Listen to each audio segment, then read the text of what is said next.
प्रयागराज में मैं अपेक्षा करता हूं, हमारे सनातन का एक ऐसा महाकुंभ हो रहा है। विश्व में ऐसे आयोजन दुर्लभ हैं और किसी समाज में नहीं हो सकते, केवल हमारे सनातन में भी हो सकते हैं। कि आज हमारे सनातन में भी आज भी आस्था विश्वास की कोई कमी नहीं है। हमारे वो तीर्थ स्थल आज भी अपनी ऊर्जा को उसी तरह बिखेर रहे हैं कि करोड़ों करोड़ों लोगों की अथाह जन समुदाय अपनी भावनाओं को लेकर वहां उपस्थित हो रहा है। मगर हम वहां से अपेक्षा करते हैं कि हमारे अखाड़ा परिषद, हमारे संघचार कुछ तो समाज को ऐसा उदाहरण प्रस्तुत करें, कुछ तो ऐसा निष्कर्ष निकाले।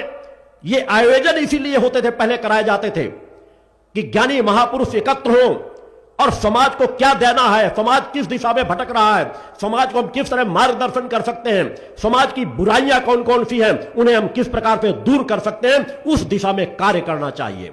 कार्य किए जाते थे।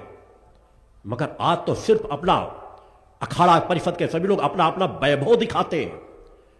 हमारी कितनी बड़ी शाही सवारी है। अरे जीवन पर्यंत वैभव दिखाते रहो। प्रयागराज में आप गंगा माता के चरणों पे पहुंचते हो, उनका वैभव बढ़ाओ।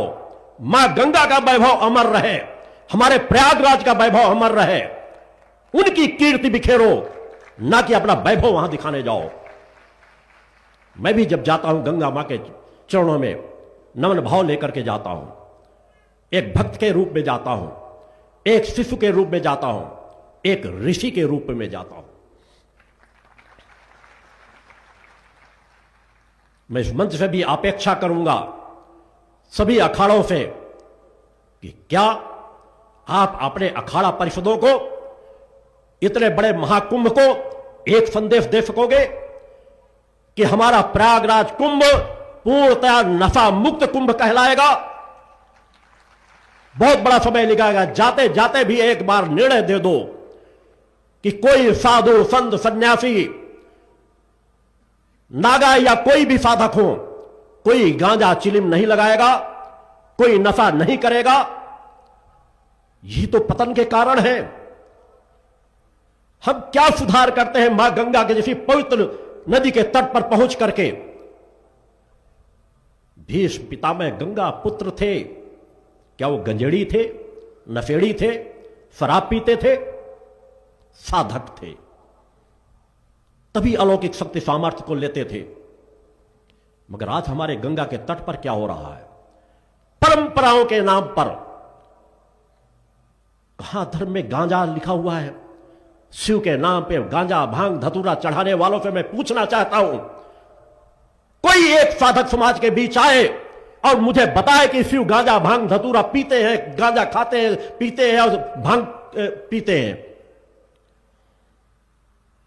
भटका दिया गया पूरे समाज को। हमारे त्रिदेवों जैसे पवित्र कोई देव नहीं है, शिव के समान पवित्र कोई देव नहीं है।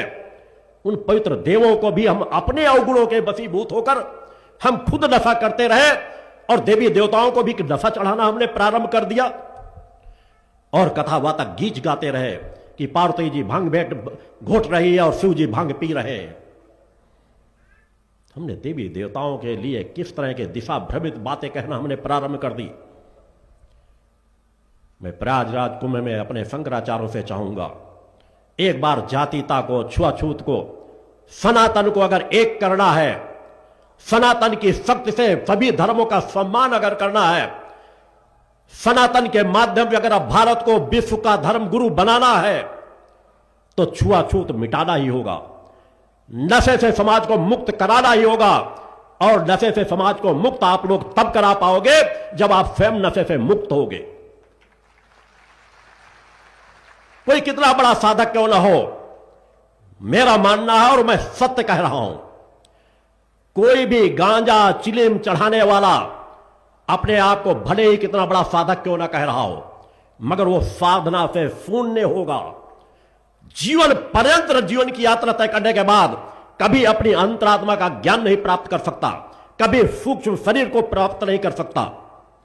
गांजा चिलिम चढ़ाने वाले लोग गांजा में नशे में मदहोश रह करके भेष बना करके तो जीवन जी सकते हैं, मगर कभी तपस्वी नहीं बन सकते।